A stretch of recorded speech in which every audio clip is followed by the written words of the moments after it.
Temperatures were 10 to 15 degrees above normal today, but those low clouds made for a very damp effect on the unseasonable warmth. Right now, 45 degrees, clouds and fog. The winds are calm, but this story will change big time as we make our way toward Monday.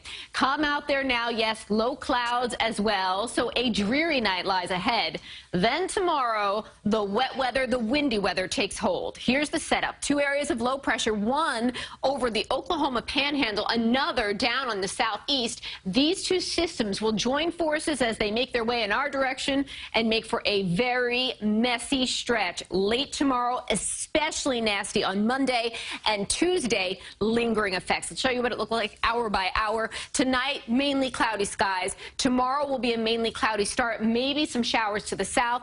Otherwise, relatively dry to start the day. That is not how it ends. Periods of rain move in by late afternoon and evening, and then it is a torrential stretch as we get into Monday. Here's a look for that AM commute. Rain around, not the heaviest yet. By midday, soaking rains move on through. All the while, winds will be cranking, gusting up to 60 miles per hour at times. Power problems, coastal erosion, trees down, all part of the equation with this storm. By Monday night, while the rain, most of it is making its exit, we'll still see lingering showers through much of the day on Tuesday. So here's the breakdown. The brunt of the storm really arrives Monday afternoon. So it's the warm-up, the appetizer, if you will, tomorrow night into early Monday. Heavy rain, 1 to 2 inches, 3 to 4 inches for some. Again, those gusts 60-plus. Power issues and down trees a concern. Now your extended forecast. Again, we have some calm before the storm to enjoy. Tonight, mild, 43. Tomorrow, 48. Mainly cloudy skies until late in the day when the rain begins.